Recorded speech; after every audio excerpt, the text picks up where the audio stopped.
the incredible renaissance of nuclear power in America.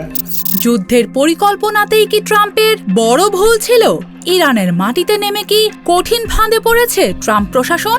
বিজয়ের লক্ষ্য নিয়ে শুরু হওয়া অভিযান এখন কেন হয়ে উঠেছে বড় চ্যালেঞ্জ?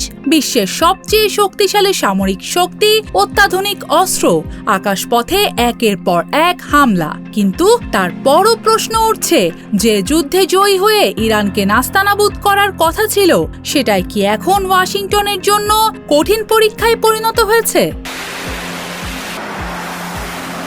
শুরুতে ইরান অভিযানের লক্ষ্য ছিল স্পষ্ট, তেহরানের পারমাণবিক সক্ষমতা দুর্বল করা, ইরানের ওপর সর্বোচ্চ চাপ তৈরি এবং যুক্তরাষ্ট্রের পছন্দের একটি রাজনৈতিক ফলাফল নিশ্চিত করা। কিন্তু যুদ্ধ যত এগিয়েছে, বাস্তবতা ততই কঠিন হয়ে উঠেছে।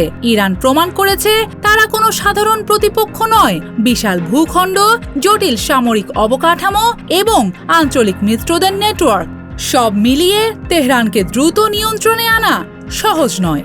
এখানেই উঠছে বড় প্রশ্ন, সামরিক শক্তি দিয়ে কি রাজনৈতিক লক্ষ্য অর্জন সম্ভব, নাকি যুদ্ধের ময়দানে জয় পেলেও কৌশলগত সমাধান অধরাই থেকে যাবে?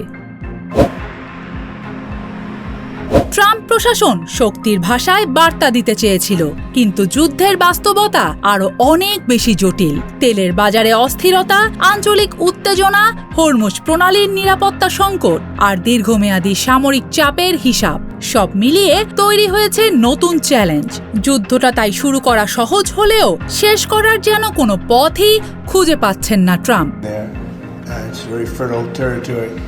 আর একটি বড় সমস্যা হলো, ইরানের বিরুদ্ধে অভিযান শুধু সামরিক বিষয় নয়, এটি এখন কূটনীতি, অর্থনীতি এবং বিশ্ব রাজনীতিরও লড়াই। যুক্তরাষ্ট্রকে ভাবতে হচ্ছে, আরও চাপ বাড়ালে কি ইরান আরও কঠোর অবস্থান নেবে, নাকি আলোচনার পথ খোলা রাখা হবে? একদিকে মিত্রদের প্রত্যাশা, অন্যদিকে অভ্যন্তরীণ রাজনৈতিক চাপ, মাঝখানে যুদ্ধের কঠিন বাস্তবতা। শুরুতে যে লক্ষ্যগুলো সহজ মনে হয়েছিল, ওয়াশিংটন এখন সেগুলো অর্জন করতেই হিমশিম খাচ্ছে। কারণ প্রতিপক্ষকে দুর্বল করা আর একটি দেশকে দীর্ঘমেয়াদে নিয়ন্ত্রণ করা দুটি সম্পূর্ণ ভিন্ন বিষয়, আর এই পার্থক্যই এখন সবচেয়ে বড় পরীক্ষা। তাহলে প্রশ্ন এখন একটাই, ইরান অভিযানে নেমে কি ট্রাম্প কৌশলগত ভুল হিসাব করে ফেলল, নাকি এটি এমন একটি যুদ্ধ যার ফলাফল নির্ধারণ হবে সামরিক শক্তিতে নয়, বরং ধৈর্য, কূটনীতি এবং পরবর্তী সিদ্ধান্তে? ইতিহাস বলছে, বিজয়ের আত্মবিশ্বাস নিয়ে অনেক যুদ্ধ শুরু হলেও শেষ পর্যন্ত বদলে গেছে হিসাব।